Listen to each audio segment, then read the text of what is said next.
ஜஸாக்குல்லாஹ் ஹைர். நிகழ்ச்சியின் துவக்கத்தில் உள்ளே செல்வோம். ஒரு அருமையான மாலை பொழுதுகளில் இப்படி ஒரு பசுமை நினைவுகளை மீட்டெடுப்பதற்காக இந்த நிகழ்ச்சியை நமது முன்னாள் மாணவர்களில் உள்ள ஆர்கனைசர் செய்திருப்பது ஒரு மற்றற்ற மகிழ்ச்சி. இந்த மாணவ பருவத்தை பொறுத்த வரைக்கும் இது போல மகிழ்ச்சியான பருவம் எதுவுமே இருக்க முடியாது. ஒரு பூவின் மலர்ச்சியை போல சந்தோஷத்தை மட்டுமே கொண்டதுதான் நமது பள்ளி கால நினைவுகள். அந்தந்த நினைவுகளை நாம் அவ்வப்போது மீட்டிக் கொண்டாலே உண்மையிலே ஒரு மகிழ்ச்சிகரமான, ஒரு நேர்மறையான, ஒரு அருமையான சந்தர்ப்பங்களை அவ்வப்போது நமக்கு கிட்டும் என்பதை எல்லோரும் சந்தேகமில்லை. வாழ்க்கையில் எத்துணை உயர்ந்த நிலைக்கு சென்றாலும், எவ்வளவு வளமான வாழ்க்கை அமைந்தாலும் கூட நாம் பயின்ற பள்ளிக்கூட பருவ நினைவுகள் நம் உள்ளத்திலிருந்து வெளியே செல்லவே செல்லாது. எவ்வளவு கோடிகளை கொட்டி கொடுத்தாலும் இது போன்ற மெமோரிஸ் நினைவுகளை மீட்டெடுப்பது என்பது அரிதான விஷயம்தான். நமது பள்ளிக்கூடம், குறிப்பாக மொய்தீன் மெட்ரிகுலேஷன், நாம் பயின்ற பள்ளிக்கூடம் நிச்சயமாக இந்த ஊரின் ஒரு வரலாற்றின் சகாப்தம். அது வாழ்வின் அளப்பரியதோர் ஒரு அத்தியாயம். பள்ளி பருவம் என்பது ஒவ்வொருவரின் வாழ்விலும் மறக்க முடியாத அனுபவத்தை ஏற்படுத்தி இருக்கிறது. இந்த நினைவுகளை எல்லாம் மீட்டிக் கொள்வதற்காக, கடந்து நம்மோடு ஒருவருக்கு ஒருவர் மேம்பாட்டு சிந்தனைக்கு செல்வதற்காக, இந்த காயல் சமூகத்தை ஒரு மேம்பாட்டு சூழ்நிலைக்கு வளர்த்து செல்வதற்காக, வித்திடுவதற்காக இந்த நிகழ்ச்சியை நாம் அமைத்திருக்கிறோம். நிகழ்ச்சியின் முத்தாய்ப்பாக, துவக்கமாக வரவேற்புரையை நமது பள்ளி மாணவராக இருந்து சமூகத்திலே வரலாற்று புரட்சிகளை செய்து இன்னும் காயப்பட்ட மக்கள் எங்கெல்லாம் இருக்கிறார்களோ அங்கெல்லாம் மன்றங்கள் வளர்த்து, அங்கெல்லாம் தன்னுடைய சேவையின் மூலமாக அர்ப்பணங்களை செய்து, ஏன் நம்மூரில் எட்டா கனியாக இருந்த ஒரு சட்டசபை உறுப்பினர் ஆக வேண்டும் என்ற கனவை நினைவாக்கிய நமது காக்கா அபூபக்கர் அவர்கள் இந்த பள்ளியின் பருவ காலத்தில் இருந்தே வெளியேறி சமூக வேலைகளில் ஈடுபட்டு இன்று மாநில பொதுச் செயலாளராக இந்தியன் யூனியன் முஸ்லீம் லீக்கில் இடம்பெற்று எம்எல்ஏவாகவும் ஆகி இன்னும் பல்வேறு விஷயங்களில் அவர்களுடைய வாழ்க்கை சென்று கொண்டிருக்கிறது, பொது வாழ்க்கை. அத்தோடு எங்களோடு நின்று சமகாலத்திலே இக்ரா என்னும் கல்வி சங்கத்தில் அவர்கள் ஃபவுண்டர் மெம்பராக இருந்து இன்னும் வரை அவர்களால் என்ன முடியுமோ முடிந்தவரை செயல்பட்டு கொண்டு அதற்கான எல்லா விஷயங்களையும் உள்ளடக்கி கொண்டு தங்களை பிரமித்துக் கொண்டிருக்கிறார்கள் என்பது நமது பள்ளி பருவத்திலிருந்து நமது ஓல்டு அசோசியேஷன், அதாவது அலுமினியில் இருந்து ஒருவர் ஒரு முன்னேற்றத்திற்கு இந்த ஊருக்கு வழிகாட்டி இருக்கிறார் என்பதில் நிச்சயமாக நாம் பாராட்ட வேண்டிய செய்தி. அப்பேற்பட்டவரை வரவேற்க வருமாறு உங்களை அன்போடு அழைக்கிறேன். அஸ்ஸலாமு அலைக்கும் வரஹ்மத்துல்லாஹி தஆலா வபரகாத்துஹு. அஊது பில்லாஹி மினஷ் ஷைத்தானிர் ரஜீம். பிஸ்மில்லாஹிர் ரஹ்மானிர் ரஹீம். அளவற்ற அருளாளனும் நிகரற்ற எல்லாம் வல்லோருமாகி அல்லாஹ்வினுடைய திருப்பெயரால் என்னுடைய வார்த்தையை துவங்குகிறேன். ஸலவாத்தும் ஸலாமும் நம் உயிரிலும் மேலான தலைவர் முஹம்மது முஸ்தபா ரசூலே அக்ரம் ஸல்லல்லாஹு அலைஹி வஸல்லம் அவர்களையும் அவர்களுடைய உத்தம குடும்பத்தார்கள், சஹாபாக்கள், மக்கள், குறிப்பாக நம் அனைவரின் மீதும் வரணும் உண்டானார். வரலாற்று சிறப்புக்குரிய நமது காயல் பட்டணத்திலே சன்மார்க்க கல்வியோடு தரமான உலக கல்வியும் வழங்க வேண்டும் என்ற லட்சியத்தோடு நமது கல்லூரியை துவங்குவதற்கு காரணமாக இருந்த மறைந்தும் நம் நினைவில் இருக்கக்கூடிய Alhaj M Wais, Alhaj doctor R S. Abdul Latheef Hajiyar, Vavu Mohamed Abubakar Hajiyar, auditor PMA Mohamed Hasan sir மற்றும் அவர்களோடு இணைந்த பிரிவர்களெல்லாம் மொய்தீன் மெட்ரிகுலேஷன் மேல்நிலைப் பள்ளியை 1979ஆம் ஆண்டு கேரளாவினுடைய அன்றைய கல்வி அமைச்சராக இருந்த CH முகமது கோயா சாஹிப் அவர்களை வைத்து துவங்கப்பட்டு இன்று நமதுடைய அலுமினி மீட்டிங் முன்னாள் மாணவர்களுடைய சங்கம் துவங்கக்கூடிய இந்த நல்ல நிகழ்ச்சிக்கு வருகின்றிருக்கக்கூடிய சென்னை உயர்நீதிமன்றத்தினுடைய மேலாண் நீதிபதி, நீதியரசர், ஓய்வு பெற்ற பிறகும் இந்த சமுதாயத்தினுடைய முன்னேற்றத்திற்காக வேண்டி சட்ட ரீதியான ஆலோசனை மட்டுமில்லாமல் சமூகத்தினுடைய அனைத்து நிலைகளிலும் நம் சமுதாயம் எங்கே சென்று கொண்டிருப்பதை அவ்வப்போது எல்லோரையும் சந்தித்து கலந்துரையாடி மிகச்சிறந்த பணியாற்றி வரக்கூடிய நம் அன்புக்கும் பெரும் மரியாதைக்கும் உரிய நீதியரசர் GM அக்பர் அலி சாஹிப் அவர்களே, சென்னை புதுக்கல்லூரியினுடைய பேராசிரியர், சென்னை பல்கலைக்கழகத்திலே நம் ஊர் மாணவர் கூட ஒருவர் மாணவி PhD டாக்டரேட் படிப்பதற்கு டியூட்டராக இருந்து மிகச்சிறந்த ஆளுமையாக சமுதாயத்தினுடைய உள்ளார்ந்த கருத்துக்களை சன்மார்க்க நெறியிலே பரப்பி வரக்கூடிய நம் அன்புக்கும் பெரும் மரியாதைக்கும் உரிய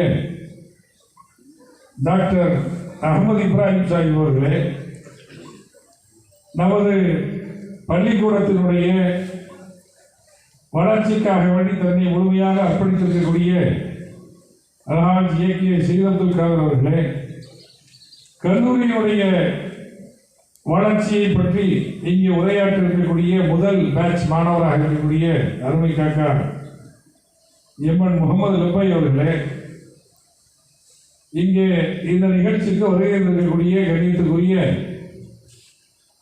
நமது பள்ளிக்கூடத்தினுடைய நிர்வாக பெருமக்களே, முதல்வர்களே, ஆசிரியர்களே, பல்வேறு வேலைகளுக்கு மத்தியிலே இது போன்ற ஒரு நிகழ்வு வராதா?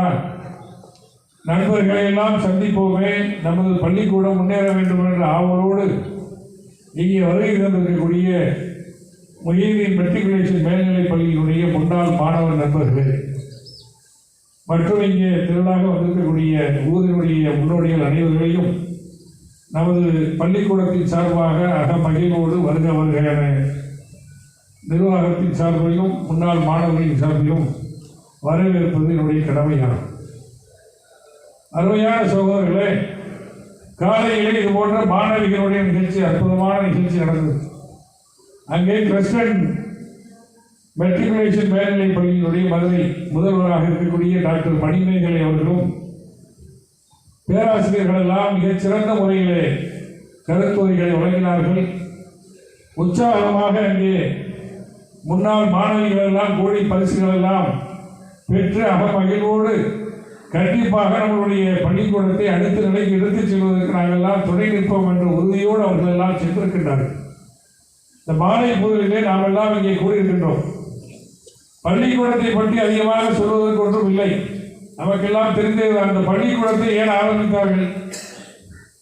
ஆரம்ப நிலைகளிலே உயர்கல்வி பெற வேண்டும் என்று சொன்னால் நம் சமுதாயத்தின் சார்பாக பள்ளிக்கூடங்கள் இல்லை.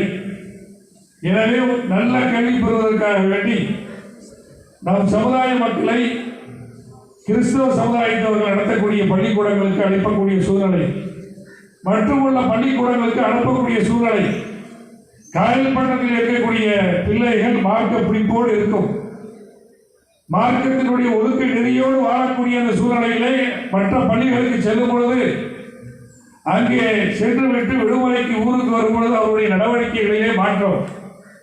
காலையிலே பிரேயர் நடத்துவார்கள். பிரேயர் நடத்தும் போது கையை இப்படி வச்சுட்டு வந்து அதே பழக்கத்தில் ஊர்ல இருக்கக்கூடிய ஒரு சூழ்நிலை, அவர்களுடைய நடவடிக்கைகளில் அது போன்ற சூழ்நிலை. எனவேதான் நம்மளுடைய முன்னோர்கள், குறிப்பாக தமிழகத்தை பொறுத்தவரை கீழக்கரையிலே மறைந்து இருக்கக்கூடிய PS அப்துல் ரஹ்மான் அவர்கள் தான் கிரசன்ட் ரெசிடென்சியல் ஸ்கூல் என்பதை முதலிலே ஆரம்பித்தார்கள். அதே மெத்தடிலே ஆரம்பிக்கப்பட்டதுதான் நம்முடைய முஹிதீன் மெட்ரிகுலேஷன் மேல்நிலைப் பள்ளியாகும். நல்ல உயர்ந்த கல்வியை வழங்க வேண்டும். அதே நேரத்திலே மார்க்க விஷயங்களிலே சமரசம் இல்லாமல் நம்முடைய பிள்ளைகள் இஸ்லாமிய வாழ்வியலோடு வாழ்வதற்குண்டான அனைத்து படித்தரங்களையும் உள்வாங்கி நடக்க வேண்டும் என்ற அந்த குறிக்கோளோடு தான் 1979ஆம் ஆண்டு நமது பள்ளிக்கூடம் ஆரம்பிக்கப்பட்டது. அன்றைய காலகட்டத்திலே இன்று இருக்கக்கூடிய தூத்துக்குடி, திருநெல்வேலி, தென்காசி, கன்னியாகுமரி இந்த மாவட்டத்திலேயே முதல் மெட்ரிகுலேஷன் ஸ்கூல் நம்ம ஸ்கூல் தான். இந்த பெருமை வேறு யாருக்கும் இல்லை. அதன் பிறகு நம் ஊரிலே அன்றைய சூழ்நிலை நல்லா படிக்கிறாங்க பார்ப்பாங்க, படிக்கலையே மதரசா கிளம்புன்னு சொன்ன காலத்தில் ஒரு புரட்சி நடைபெற்றது. என்ன புரட்சி? ஆவியர்களாக இருந்து படித்துக் கொண்டு பள்ளிக்கூட படிப்பையும் காலங்களை ஏற்காமல் முடிக்க வேண்டும் என்ற புதிய சரித்திரத்தை நம்முடைய பள்ளிக்கூடங்கள் இன்று 100க்கும் மேற்பட்ட ஆவியர்கள் உருவாகி இருக்கின்றார்கள் என்று சொன்னால் அந்த சரித்திர சாதனை வழங்கியது நம்முடைய உயர் மெட்ரிகுலேஷன் மேல்நிலை பள்ளிதான். இப்படி எல்லாம் முதல் மெட்ரிகுலேஷன் ஸ்கூல் ஆவியர்களை உருவாக்குவதிலே முதலிடம். இப்படி இன்றைக்கு 7 வயதிலே ஒரு குழந்தை இன்ட்ராக்ஷன் பண்ணி எப்படி ஓதுறீங்க, என்னென்ன செய்ய போறீங்கலாம் கேட்டாங்க. இப்படி பல்வேறு சரித்திரங்கள் இங்கே இருந்து உருவானவர்கள் எல்லாம் ஹாபிகள் எல்லாம் இன்று எத்தனை பேர் டாக்டர்களாக இருக்கிறாங்க, எத்தனை பேர் இன்ஜினியர்களாக இருக்கின்றார்கள், மிகச் சிறந்த உத்தியோகத்தில் இருக்கின்றார்கள். இறைவன் புறத்தில் இருந்து அவர்களுக்கெல்லாம் அவர்கள் நிறைந்த சிறப்புகளும் சேர்ந்து கொண்டே இருக்கின்றது. பல்வேறு சரித்திரங்கள். காயல்பட்டத்தில் எவ்வளவு அரசியல் தலைவர்களாக இருந்தாங்க. காயல்பட்டத்தினுடைய முதல் எம்எல்ஏ உருவாக்கி கொடுத்திய ஸ்கூல் மொய்தீன் மெட்ரிகுலேஷன் ஸ்கூல். 11 வருடம் நான் இங்கே தான் படிச்சிருக்கிறேன். 2nd ஸ்டாண்டர்ட்லேருந்து 12th வரைக்கும் இதே இடம் தான். இன்னைக்கு நம்மளுடைய டீச்சர்ஸை பார்க்கும்போது சந்தோஷம். ரவுஸ் சார்லாம் உட்காந்துருக்காங்க, ஜமால் சார் இருக்காங்க. ஜமால் சார் அடி வாங்கின தாயத்தன்னைக்கு காட்டுறேன் சார், நீங்கள் அடிச்சிருந்தேன் சார். அவர் திருநெல்வேலியில் இருக்காரு. ஆமரத்துக்கார அடிச்சாட்ட நம்ம அடிக்கடி இருக்கிறோம். ஏன்னா அதெல்லாம் ஒரு நம்ம மலரும் நினைவுகளாக இருந்தாலும் கூட அவர்களெல்லாம் நம்மை பண்படுத்தியது காரணமாகத்தான் வாழ்க்கையில் நம்மளுடைய அருமை நண்பர் முஜாஹித் அவர்கள் சொன்னது போல இங்கே பக்குவமாக பண்பாட்டோடு மார்க்கு நிதியோடு சாதனைகளை பெறக்கூடியவர்களாக உருவாக்கக்கூடிய ஒரு கல்வி ஸ்தாபனமாக நம்மளுடைய கல்வி ஸ்தாபனம் இருந்து கொண்டிருக்கின்றது. இந்த அலுமினி மீட்டிங்கை ஒட்டி எஸ்ஏ காம்படிஷன் மாதிரி ஒன்று வச்சிருந்தாங்க. அது 3 மாணவிகளுடைய கட்டுரைகளை நான் படித்தேன். முகமது சாஹிப் நாச்சி, ஹலிமா, நிஜியா, கிதுரு, மகபீரா, 3 பேரை கட்டுரை படிச்சு சொன்னா ஊரினுடைய முன்னேற்றத்திற்காக வேண்டி ஊரினுடைய பிரச்சனைகளை எல்லாம் அலசி ஆராய்ந்து மிகச்சிறந்த முறையில் அந்த கட்டுரைகளை எடுத்திருக்கிறார்கள். ஸ்கூல்ல படிக்கக்கூடியவங்களுக்கு ஏதாவது தெரியுமா, பொது சேவை செய்யறவங்களுக்கு ஏதாவது தெரியல நினைச்சானா நம்ம ஸ்கூல்ல படித்த மாணவிகள் 3 கட்டுரைகள் எழுதியிருந்தாங்க. அதை நான் படிச்சு பார்த்தேன். என்னென்ன பிரச்சனை?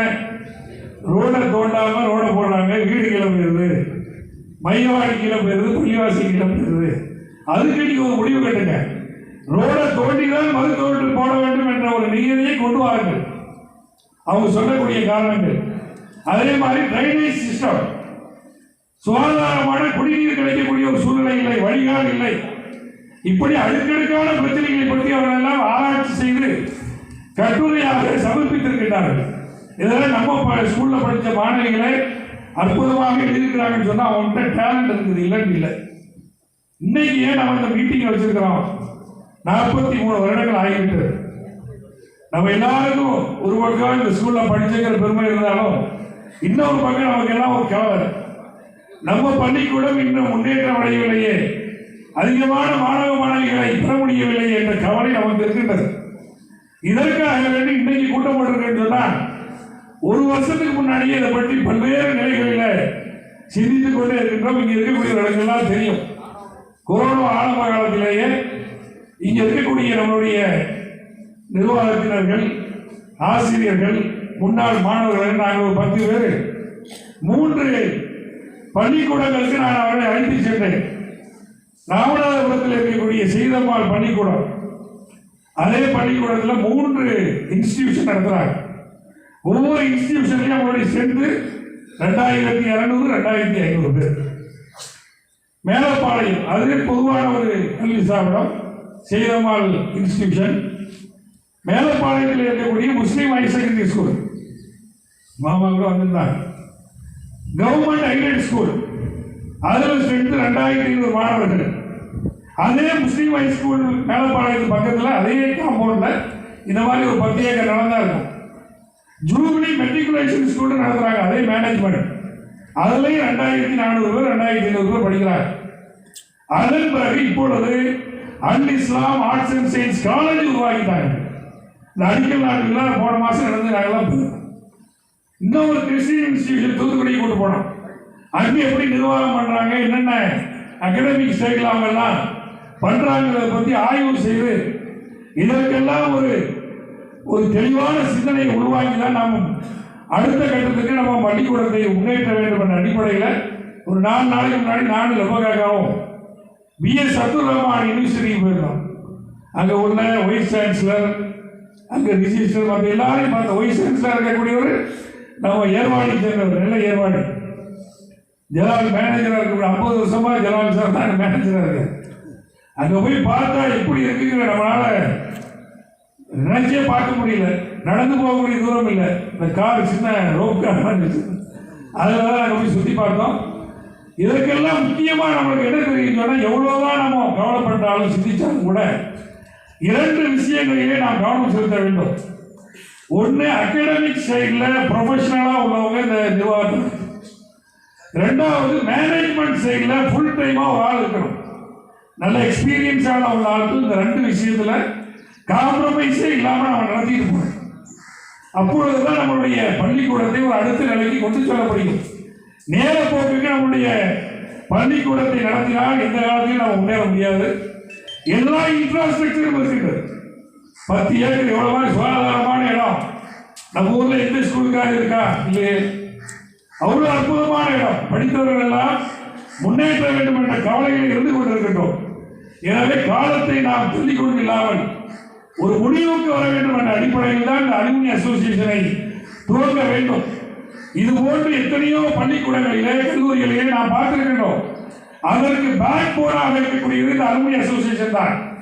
ஜமால் முகமது கல்லூரி திருச்சியிலே போய் பாருங்கள். ஒவ்வொரு கட்டடமுமே எல்லாம் சிங்கப்பூர் அலுமினி, சென்னை சாப்டர் அப்படின்னு பரிசிக பில்டிங் இருக்கு. தரமான கல்லூரி கல்வியை கொடுக்குறாங்க. எப்போ நம்ம ஸ்ட்ரென்த் உருவாகிட்டோம், அதிகமாகிட்டோம், அப்பொழுது நாம் எல்லாமே நம்மளுக்கு மேனேஜ்மெண்ட் நடத்துறதுல எந்த பிரச்சனையும் இருக்காது. எனவே தான் நாம் இதை என்ன ஒரு லட்சியமாக எடுத்து இப்போ நம்மளுக்கு 43 வருஷம் ஆயிடுச்சு. 2028 நம்மளுடைய கோல்டன் ஜூப்ளி துவக்கம். 2028 நம்மளுடைய பொன்விழா ஆண்டு துவக்கக்கூடிய சூழ்நிலை. இன்னைக்கு ஒரு 8 வருஷம் தான் இருக்கு. 6-7 வருஷம் வச்சுக்கிறேன். இதற்குள்ள நாம என்ன செய்யணுங்கிறத முன்னோக்கி தான் நம்மளுடைய இந்த கூட்டத்தினுடைய முக்கியமாக நோக்கம் இருக்கின்றது. இதை கூட்டுறதுக்கு உள்ள காரணம் என்னன்னு சொன்னா, அலுமினியை நாம ஃபார்ம் பண்றதுடைய நோக்கம். சில பேர் சொல்ற மாதிரி டொனேஷன் வாங்குறதுக்கு யாரையும் கூப்பிடலைங்க. தயவுசெய்து நினைச்சீங்கன்னா மறந்துருங்க. டொனேஷன் வாங்குறதுக்கு மட்டும் உங்களை கூட்டிக்கிறேன்னு யாரும் நினைச்சாங்கன்னா தப்பு. ஏன்னு சொன்னா எல்லாருமே எக்ஸ்பீரியன்ஸ் இருக்காங்க, பல பேரோட பழகக்கூடியவங்க இருக்கிறாங்க. முதல்ல நம்ம ஸ்கூலுக்கும் நம்ம படித்த ஸ்கூலுக்கும் நம்மளுக்கு உள்ள ஒரு தொடர்பு வேணும்னு சொன்னா அலுமினி அசோசியேஷன் வேணும். அதனால தான் நம்ம என்ன பண்ணிருக்கோம்னா, இந்த அலுமினி அசோசியேஷன் ஆரம்பிக்கிறதோட எவரி டிசம்பர் லாஸ்ட் வீக்ல இது போன்ற ஒரு மீட்டிங் வச்சு கெஸ்டுகளை கூப்பிட்டு நம்மளோட ஒரு இன்டராக்ஷன் வைக்கும். இது முதல் விஷயம். அலுமினி அசோசியேஷன் ஆரம்பிச்சதுடைய நோக்கம். 2வது, அவருடைய யோசனைகளை எல்லாம் உள்வாங்க வேண்டும். உள்வாங்கி அடுத்தடுத்த நகர்வுக்கு நாம் எடுத்து செல்ல வேண்டும். நம்ம ஸ்கூல் ஆரம்பிச்சதுடைய நோக்கம் இன்னைக்கும் நம்மளுக்கு தேவையாகவே இருந்து கொண்டிருக்கிறது. மார்க்க கல்வியும் தரமான உலக கல்வியும் வேண்டும். இன்னைக்கு மற்ற இன்ஸ்டிடியூஷன்ஸ்ல படிச்சா இன்னைக்கு எவ்வளவு பெரிய சிரமம்னு நம்மளுக்கு எல்லாம் தெரியும். அது பெண் பிள்ளைகளுக்கு எவ்வளவு சிரமம். புர்கா போடக்கூடாதுன்னு சொல்றாங்க. அதே மாதிரி அங்க பிரேயர்ல மற்ற மாதிரி இதுகள் நடக்குது. மற்றும் நாம் விரும்பத்தகாத சில சம்பவங்கள் எல்லாம் வயது வந்த பிள்ளைகளுக்கு இன்று சந்தித்துக் கொண்டிருக்கின்றோம். ஒரு மனிதன் முன்னேற வேண்டும் என்று சொன்னால், வாழ்க்கையில் வெற்றி அடைய வேண்டும் என்று சொன்னால் கல்வி மிக மிக அவசியம். கல்வியோடு சேர்ந்து ஒழுக்கமும் இருக்க வேண்டும். ஒழுக்கம் இல்லாத கல்வி பயன்பெறாது. ஒழுக்கம் என்று சொன்னால் அதுதான் மார்க்க கல்வி. ஒரு மனிதன் எப்படி வாழ வேண்டும் என்பதற்குண்டான அனைத்து படித்தரங்களை வழங்கியிருப்பது ஒழுக்கம் தான். அதுதான் இஸ்லாம் வழங்கியிருக்கக்கூடிய ஒழுக்கமான வாழ்க்கை நெறியாகும். எனவேதான் நம்மளுடைய முன்னோர்கள் சிறந்த உலக கல்வியை பெற வேண்டும், ஒழுக்கத்தோடு வாழ வேண்டும், அதன் மூலமாக அவருடைய வாழ்க்கையை வெற்றி பெற வேண்டும் என்ற லட்சியத்தோடு இந்த கல்லூரி இந்த ஸ்தாபனத்தை ஆரம்பித்திருக்கிறார்கள். அலுமினி அசோசியேஷன் ஆரம்பித்ததோட நாம் என்ன ஒரு இலக்கை நிறைவேற்றிருக்கோம்னு சொன்னால், இந்த அகாடமிக் சைட்லையும் மேனேஜ்மெண்ட் சைட்லையும் ப்ரொஃபஷனலான ஒரு ஆளை போட்டு அதை நிர்வாகம் பண்ணுறது ஒரு விஷயம். கோல்டன் ஜூபிலியை நாம் கொண்டாடக்கூடிய சூழ்நிலையில் இன்ஷா அல்லாஹ் ஒரு 1500 ஸ்டூடெண்ட்ஸ்னாச்சும் நம்ம பள்ளிக்கூடத்தில் படிப்பதற்குண்டான ஒரு உறுதியாக இருக்கக்கூடிய விழா செய்யலாம் தானே இன்ஷா அல்லாஹ். இரண்டாவது, இந்த பள்ளிக்கூடத்தோட இன்னொரு இன்ஸ்டிடியூஷன் ஆரம்பிக்கணும். அதுக்கு தான் இவங்கெல்லாம் கூப்பிட்டு வந்திருக்கோம். காலையில் வந்திருந்தாங்க அவங்க டாக்டர் மணிமேகலை கிரசன்ட் ஸ்கூல், அங்கே நடக்கக்கூடிய அந்த ஸ்கூல் பக்கத்திலேயே ஒரு நர்சிங் காலேஜ் வச்சிருக்காங்க, பேராமெடிக்கல் இன்ஸ்டிடியூஷன்ஸ் வச்சிருக்காங்க. அதே மாதிரி பல்வேறு கல்விகளை இங்கே கொண்டு வர முடியும் நம்ம ஊருக்கு தகுந்த மாதிரி. அது நம்மளுடைய லொகேஷனுக்கு எது செட் ஆகுமோ அதை கொண்டு வந்தே ஆக வேண்டும். 10 ஏக்கர் நடந்து சும்மா வச்சு என்ன பண்ண போறீங்க? இன்னொரு இன்ஸ்டிடியூஷன் வரும்போது அட்மினிஸ்ட்ரேஷன் எக்ஸ்பென்சஸ்க்கு நம்மளுக்கு ஒரு பேலன்ஸாக கொண்டு போறதுக்கு வாய்ப்பு இருக்கும், பலரும் இங்கே வரக்கூடிய வாய்ப்பு இருக்கும். எனவே அதுபோன்ற ஒரு இன்னொரு இன்ஸ்டிடியூஷனையும் உருவாக்கக்கூடிய ஒரு யோசனையும் இருக்கின்றது. இது சம்பந்தமாகவும் இங்கே வந்திருக்கக்கூடிய முன்னாள் மாணவர்கள் உங்களுடைய மேலான கருத்துக்களை அன்போடு தெரிவிக்க வேண்டும். இதுதான் நம்முடைய அலுமினி அசோசியேஷனுடைய முக்கியமான நோக்கமாகும். இந்த 6 வருடத்திலே 2028 கோல்டன் ஜூபிலி கொண்டாடுவதற்கு நாம் இருக்கக்கூடிய சூழ்நிலையில் அடுத்த நிலைக்கு நம்மளுடைய கல்வி ஸ்தாபனம் சென்றிருக்கின்றது. நாம் படித்த வயது மெட்ரிகுலேஷன் ஸ்கூல் நாம் எல்லாம் மகிழ்ச்சியாக அதை பற்றி பேசக்கூடிய அளவுக்கு சென்று கொண்டிருக்கின்றது என்பதை உணர்த்தக்கூடிய வகையிலே இதை யாராலும் ஒருவர் இருவராக செய்ய முடியாது. இதை ஆரம்பித்த குடும்பத்தினர்கள் இருக்கின்றார்கள், அவர்களுக்கு ஒத்துழைத்த குடும்பத்தினர்களும் நல்ல பெரிய பிரமுகர்களும் இருக்கின்றார்கள். இவர்களோடு முன்னாள் மாணவர்களாக இருக்கக்கூடிய நாமும் கை கோர்க்க வேண்டும். நிர்வாகத்திலே நாமும் அவர்களோடு இணைந்து பணியாற்ற வேண்டும். ஊரில் இருக்கக்கூடிய பிரிந்தோபிஸ் என்று சொல்லக்கூடிய சமூக அக்கறையோடு பணியாற்றக்கூடியவர்களை இதில் இணைத்தால்தான் இந்த பணிகளை எல்லாம் நாம் செய்ய முடியும். இப்பேற்பட்ட ஒரு மாற்றங்களோடு புதிய வரலாறு படைக்கக்கூடிய வகையில் நாம் படித்த உயர் மெட்ரிகுலேஷன் மேல்நிலை பள்ளியை உயர்த்துவதற்கு நாம் எல்லாம் துணை நிற்போம். எல்லாம் அல்ல இறைவனுடைய நல்லர்களும் அண்ணலம் பெருமானார் நபிகள் நாயகம் ஸல்லல்லாஹு அலைஹி வஸல்லம் அவருடைய ஷஃபாஅத்தும் நம் அனைவரும் மீதும் உண்டாவதாக. வாய்ப்புக்கு நன்றி. அஸ்ஸலாமு அலைக்கும்.